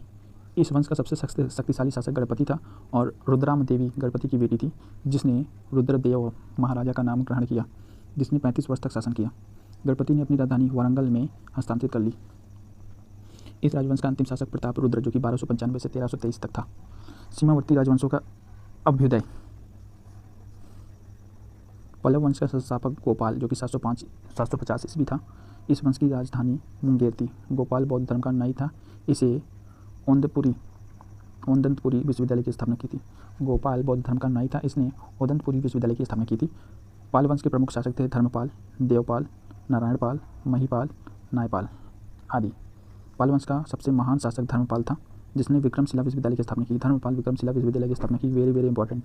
धर्मपाल जिसने विक्रमशिला विश्वविद्यालय की स्थापना की। कन्नौज के लिए त्रिपक्षीय संघर्ष पल्लव वंश, कन्नौज के लिए त्रिपक्षीय संघर्ष पाल वंश, गुर्जर प्रतिहार वंश एवं राष्ट्रकूट वंश के बीच हुआ, जिसमें पाल वंश की ओर से प्रथम धर्मपाल शामिल हुआ था। कन्नौज के त्रिपक्षीय संघर्ष पाल वंश, गुर्जर वंश, गुर्जर प्रतिहार वंश एवं राष्ट्रकूट वंश के बीच हुआ, जिसमें पाल वंश की ओर से सर्वप्रथम धर्मपाल शामिल हुआ। 11वीं सदी के गुजराती कवि सोढल ने धर्मपाल को उत्तरायपथ स्वामी की उपाधि में संबोधित किया। ओदंतपुरी बिहार के प्रसिद्ध बौद्ध मठ के निर्माण देवपाल ने करवाया। जो ओदंतपुरी बिहार है उसमें प्रसिद्ध बौद्ध मठ का निर्माण देवपाल ने करवाया था। जावा के शैलेंद्री वंशी शासक बालपुत्र देव के अनुरोध पर देवपाल ने उसे नालंदा में एक बौद्ध विहार बनवाने के लिए 5 गांव दान में दिए थे। गौड़ी रीति नामक साहित्य विद्या का विकास पाल शासकों के समय में हुआ था। पाल शासक बौद्ध धर्म का अनुयायी था। सेन वंश की स्थापना सामंत सेन ने राण में की थी। सेन वंश की स्थापना सामंत सेन ने राण में की थी। राजधानी नदिया जो कि लखनऊ थी। सेन वंश के प्रमुख शासक विजय सेन और बल्लभ सेन एवं लक्ष्मण सेन थे। सेन वंश का प्रथम स्वतंत्र शासक विजय सेन था, जो शैव धर्म का अनुयायी था। दान सागर एवं अद्भुत सागर नामक ग्रंथ की रचना सेन शासक वल्लाल सेन ने की थी। दान सागर और अद्भुत सागर नामक ग्रंथ की रचना सेन शासक वल्लाल सेन ने की थी। अद्भुत सागर को लक्ष्मण सेन ने पूर्ण रूप दिया था। लक्ष्मण सेन की राज्यसभा में गीत गोविंद के लेखक जयदेव, लक्ष्मण सेन की राज्यसभा में गीत गोविंद के लेखक राजदेव, पवन दूत के लेखक धोगी एवं ब्राह्मण सरोवर के लेखक हलायुद्ध रहते थे। लक्ष्मण सेन की राजभाषा में गीत गोविंद के लेखक जयदेव, पवन दूत के लेखक धोई एवं ब्राह्मण सरोवर के लेखक हलायुद्ध रहते थे। हलायुद्ध लक्ष्मण सेन का प्रधान न्यायाधीश एवं मुख्यमंत्री था। विजय सेन ने देवपाड़ा में प्रचुनेश्वर मंदिर, शिव के विशाल मंदिर की स्थापना की। सेन राजवंश प्रथम राजवंश था जिसने अपना अभिलेख सर्वप्रथम हिंदी में उत्कीर्ण करवाया। लक्ष्मण सेन बंगाल का अंतिम हिंदू शासक था। कश्मीर के राजवंश, कश्मीर पर शासन करने वाले शासक वंश कालानुक्रम इस प्रकार थे। कारकोट वंश और लोहार वंश, पता नहीं क्या है, इसको नहीं पढ़ पा रहे। 627 ईस्वी में दुर्लभ वर्धमान नामक व्यक्ति ने कश्मीर में कारकोट वंश हिंदू वंश की स्थापना की थी। हेंगसोंग ने उसके शासक काल में कश्मीर की यात्रा की थी। कारकोट वंश का सबसे शक्तिशाली राजा ललितादित्य मुक्तापीड था। कश्मीर का मार्तंड मंदिर का निर्माण ललितादित्य मुक्तापीड के द्वारा करवाया गया था। कारकोट वंश के बाद कश्मीर पर उत्पल वंश का शासन हुआ। इस वंश का संस्थापक अवंती वर्मन था। अवंतीपुर नामक नगर की स्थापना अवंती वर्मन ने ही किया था। अवंती वर्मन के अभियंता सुस्य ने सिंचाई के लिए नहरों का निर्माण किया। अवंती वर्मन के अभियंता सुस्य ने सिंचाई के लिए नहरों का निर्माण करवाया। 980 ईस्वी में उत्पल वंश की रानी जिद्दा एक महत्वाकांक्षी शासिका हुई। उत्पल वंश के बाद कश्मीर पर लोहार वंश का शासन हुआ। लोहार वंश का संस्थापक संग्राम राज था। संग्राम राज के बाद अनंत राजा हुआ, जिसकी पत्नी सूर्यमती ने प्रशासन को सुधारने में उसकी सहायता की। लोहार वंश का शासक हर्ष विद्वान कवि तथा कई भाषाओं का ज्ञाता था। लोहार वंश का शासक हर्ष विद्वान कवि तथा कई भाषाओं का ज्ञाता था। कल्हड़ हर्ष का आश्रित कवि था। कल्हड़ जो है हर्ष का आश्रित कवि था। जयसिंह लोहार वंश का अंतिम शासक था, जिसने 1128 ईस्वी से 1155 ईस्वी तक शासन किया। जयसिंह के शासन के साथ ही कल्हड़ की राजतरंगिणी का विवरण समाप्त हो गया। जयसिंह लोहार वंश का अंतिम शासक था, जिसने 1128 ईस्वी से 1155 ईस्वी तक शासन किया। जयसिंह के शासन के साथ ही कल्हड़ की राजतरंगिणी का विवरण समाप्त हो गया। कामरूप का वर्मन वंश, 4वीं शताब्दी के मध्य कामरूप में वर्मन वंश का उदय हुआ। इस वंश की प्रतिष्ठा का संस्थापक पुष्य वर्मन था। इसकी राजधानी प्रयाग ज्योतिषी नामक स्थान पर थी। कालांतर में कामरूप पर पाल साम्राज्य का एक अंग बन गया। राजपूत राजवंशों की उत्पत्ति, गुर्जर प्रतिहार वंश, मलावा का शासक नागभट्ट प्रथम गुर्जर प्रतिहार वंश का संस्थापक था। नागभट्ट सेकंड को राष्ट्रकूट सम्राट गोविंद थर्ड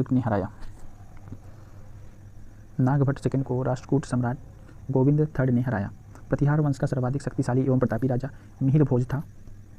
मिहिर भोज ने अपनी राजधानी कन्नौज में बनाई थी। वह विष्णु भक्त था। उसने विष्णु के सम्मान में आदि वराह की उपाधि धारण की। राजशेखर प्रतिहार शासक महेंद्रपाल के दरबार में रहते थे। इस वंश का अंतिम राजा यशपाल, जो कि 1036 ईस्वी में था। दिल्ली नगर की स्थापना तोमर नरेश दिल्ली नगर की स्थापना तोमर नरेश अनंगपाल ने 11वीं सदी के मध्य में की थी। दिल्ली नगर की स्थापना तोमर नरेश अनंगपाल ने 11वीं सदी के मध्य में की थी।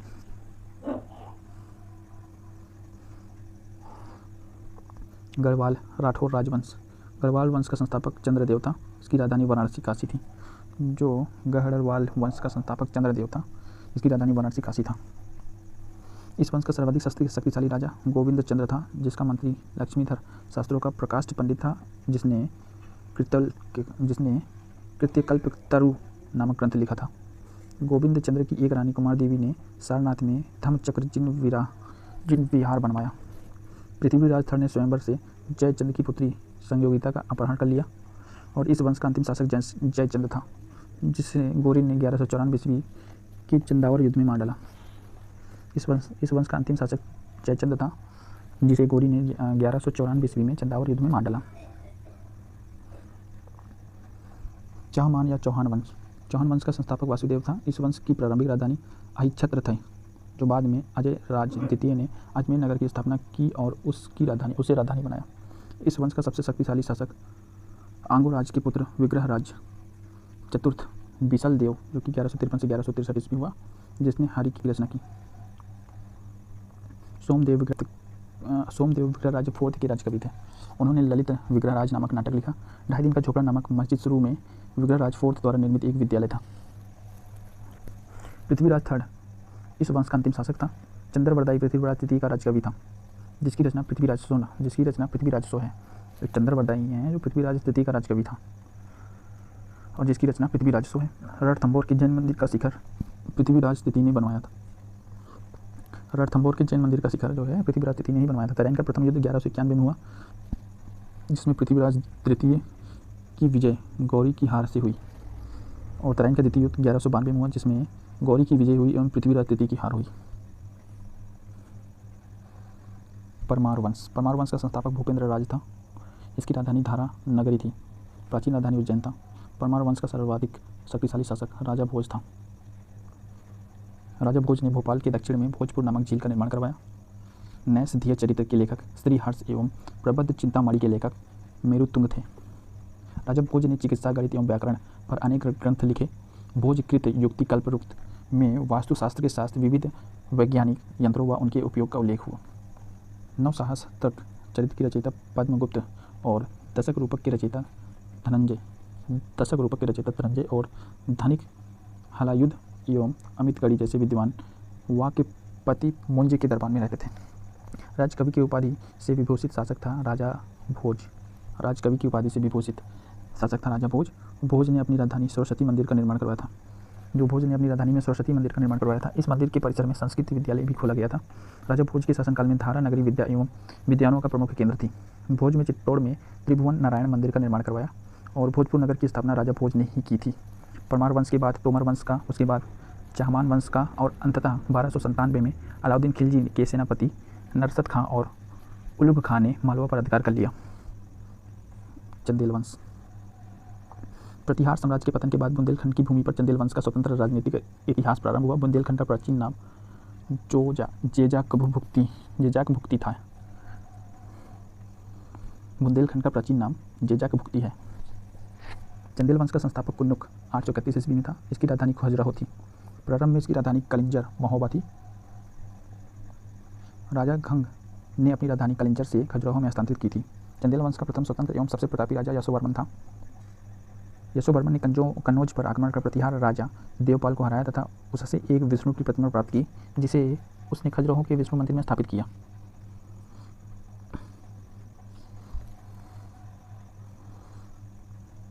धंग के जिंगनाथ विश्वनाथ एवं वैद्यनाथ मंदिर का निर्माण करवाया। जो धंग थे कोई व्यक्ति, उन्होंने जिंगनाथ विश्वनाथ एवं वैद्यनाथ मंदिर का निर्माण करवाया। कंदरिया महादेव मंदिर का निर्माण धंग देव द्वारा 999 ईस्वी में करवाया गया। कंदरिया महादेव मंदिर का निर्माण धंग देव द्वारा 999 ईस्वी में करवाया गया। धंग ने गंगा यमुना के संगम में शिव की आराधना करते हुए अपने शरीर का त्याग किया।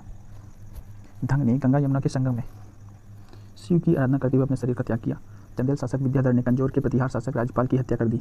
जो चंदेल का शासक विद्याधर थे वे कन्नौज के प्रतिहार शासक राज्यपाल की हत्या कर दी, क्योंकि उसने महमूद के आक्रमण का सामना किए बिना ही आत्मसमर्पण किया था। विद्याधर ही अकेला ऐसा भारतीय नरेश था जिसने महमूद गजनवी की महत्वाकांक्षाओं का सफलतापूर्वक विरोध किया था।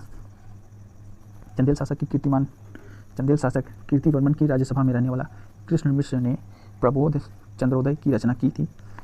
उन्होंने महोबा के समीप कीर्ति सागर नामक जलाशय का निर्माण किया। अलाउद्दीन नामक 2 सेनानायक परममर्ददेव के दरबार में रहते थे। अलाउद्दीन नामक 2 सेनानायक परममर्ददेव के दरबार में रहते थे, जिन्होंने पृथ्वीराज चौहान के साथ युद्ध करते हुए अपनी जान गंवाई थी। अलाउद्दीन नामक 2 सेनानायक परमर्ददेव नामक के दरबार में रहते थे, जिन्होंने पृथ्वीराज चौहान के साथ युद्ध करते हुए अपनी जान गंवाई थी। चंदेल वंश का अंतिम शासक परमर्ददेव ने 1202 ईस्वी में कुतुबुद्दीन ऐबक की अधीनता स्वीकार कर ली। इस पर उनके मंत्री अजय देव ने उनकी हत्या कर दी। सोलंकी वंश तथा गुजरात के चालुक्य शासक सोलंकी वंश का संस्थापक मूलराज प्रथम था। इसकी राजधानी अग्निलवाड़ थी। मूलराज प्रथम शैव धर्म का अनुयायी था और भीम प्रथम के शासनकाल में महमूद गजनवी ने सोमनाथ के मंदिर पर आक्रमण किया। भीम प्रथम के सामंत विमल ने आबू पर्वत पर दिलवाड़ा का प्रसिद्ध जैन मंदिर बनवाया। सोलंकी वंश का प्रथम शक्तिशाली शासक जयसिंह सिद्धराज था। प्रसिद्ध जैन विद्वान हेमचंद जयसिंह सिद्धराज के दरबार में था। माउंट आबू पर्वत राजस्थान पर एक मंडप बनाकर जयसिंह सिद्धराज ने अपने 7 पूर्वजों की गजारोही मूर्तियों की स्थापना की। मोढेरा के सूर्य मंदिर का निर्माण सोलंकी राजाओं के शासनकाल में हुआ था। सिद्धपुर में रुद्र महाकाल के मंदिर का निर्माण जयसिंह सिद्धराज ने किया था।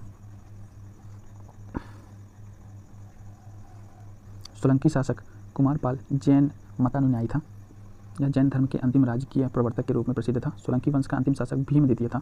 भीम द्वितीय के एक सामंत लवण प्रसाद की गुजरात में बघेल वंश की स्थापना की थी। भीम सेकंड के एक सामंत लवण प्रसाद ने गुजरात में बघेल वंश की स्थापना की थी। बघेल वंश का कर्ण सेकंड गुजरात का अंतिम हिंदू शासक था। इसने अलाउद्दीन खिलजी की सेनाओं का मुकाबला किया था। कलचुरी चेदी राजवंश कलचुरी वंश का संस्थापक कोकल था। इसकी राजधानी त्रिपुरी थी। कलचुरी वंश का एक शक्तिशाली शासक गंगैया देव था, जिसने विक्रमादित्य की उपाधि धारण की। पूर्व मध्यकाल में स्वर्ण सिक्कों के विलुप्त हो जाने के पश्चात इन्होंने सर्वप्रथम इसे प्रारंभ करवाया। कलकुची वंश सबसे महान शासक कर्णदेव था, जिसने कलिंग पर विजय प्राप्त की और त्रिकलिंग गदिपति की उपाधि धारण की। कलचुरी वंश सबसे महान शासक कर्णदेव था, जिसने कलिंग पर विजय प्राप्त की और त्रिकलिंगाधिपति की उपाधि धारण की। प्रसिद्ध कवि राजशेखर कलचुरी दरबार में ही रहता था। सिसोदिया वंश के शासक अपने को सूर्यवंशी कहते थे। सिसोदिया वंश के शासक मेवाड़ पर शासन करते थे। मेवाड़ की राजधानी चित्तौड़ थी और अपने विजयों के उपलक्ष्य में विजय स्तंभ का निर्माण राणा कुंभा ने चित्तौड़ में करवाया। खतौली का युद्ध 1518 ईस्वी में राणा सांगा एवं अब्राहिम लोदी के बीच हुआ। प्राचीन इतिहास यहीं पर समाप्त होता है दोस्तों। अब स्टार्ट करेंगे मध्यकालीन भारत के इतिहास, जो कि नेक्स्ट क्लास में। धन्यवाद।